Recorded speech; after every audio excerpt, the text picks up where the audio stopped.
James's Special Coal, written by the Berry Truck. James was cross. The Fat Controller had sent him to collect Welsh coal for Henry. He grumbled as the trucks bounced behind him. "It's not fair. I have to cover Henry's trains when he's sick. And now I'm his errand boy? Ridiculous!" When the Welsh coal arrived, Henry was delighted. He'd never felt so well in his life. Sir Topham Hatt had signs placed near the coal bunker, which read, "Special Welsh coal, for Henry only." The other engines understood and respected this. All except James. "Look at him, swanking about," James complained to Edward. "I fetched it for him, and I didn't even get a thank you." "I'm sure it's appreciated," Edward smiled. "I must admit, that coal has done wonders for Henry.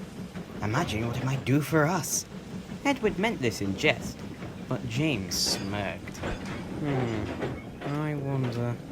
"Get that idea out of your smokebox," frowned Edward. "You know full well not to take that coal.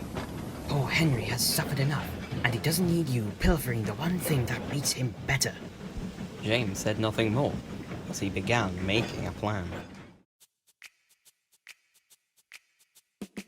Over the next few days, James pestered his crew about the coal. No matter how he asked, the answer was always no. But James was persistent and wouldn't relent. "He's insufferable," grumbled the driver. "Perhaps we should just give him some." "You know we can't," sighed the fireman. Then an idea struck him. Unless... The fireman snickered and whispered his idea to the driver.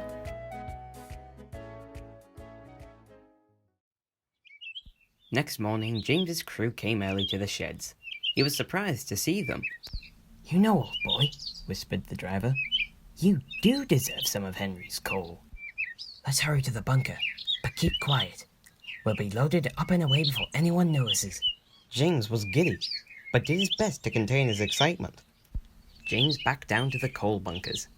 He couldn't see what his fireman was doing, but he didn't give it a second thought. He sizzled happily. I'll show them, he thought cheekily. What James didn't know was that his fireman was shoveling regular coal into his tender. James had forgotten the bunker that the other engines used was right next to Henry's. Soon the fireman was finished. "Right, James," he said, "off we go." James puffed away as quickly and quietly as he could. He arrived at the big station full of pride. He had plenty of steam and was so early that his train wasn't ready. "Never mind," he scoffed. "I'm so strong I'll have this sorted in no time." James set to work, smoothly shunting the trucks in line. The trucks were surprised, but didn't want to jeopardize the newfound respect they were receiving. Soon all was ready, and the guard blew his whistle. Here we go, James chortled. The trucks couldn't have held back if they wanted to. James took off like a rocket.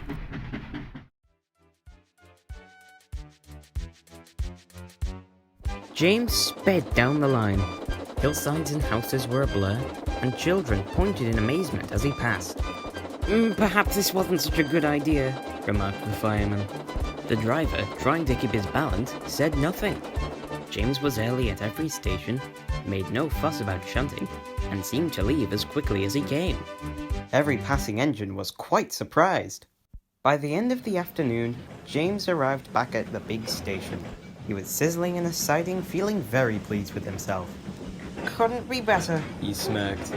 "I mean, why waste that special coal on an engine like Henry when I make much better use of it?" "I beg your pardon." James gulped. There, walking towards him, was the Fat Controller. "I had come to congratulate you on your fine work today," he rumbled. "But it appears we have another matter to address." James gulped. "As far as I'm aware," continued the Fat Controller, "only Henry is permitted to use that coal. Now, is your name Henry?"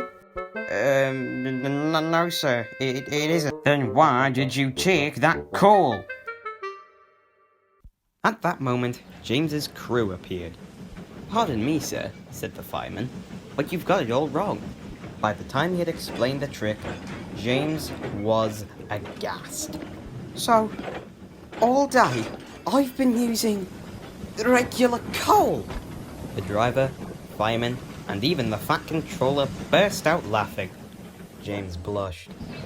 Well, James, smiled the Fat Controller, I must apologise for my previous assumption.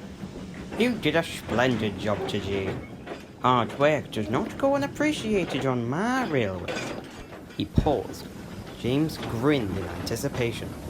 As such, you shall remain on good work for the remainder of the week. James was speechless. Now that we know what you're really capable of, it should prove no challenge to you. Besides, finished the Fat Controller, I'm sure it will dissuade you from any further schemes of taking Henry's coal.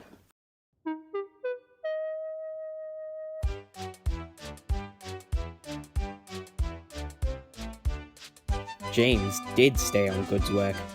He hated it, but he wasn't about to disappoint the Fat Controller. He worked hard all week, and was thankful when it was over.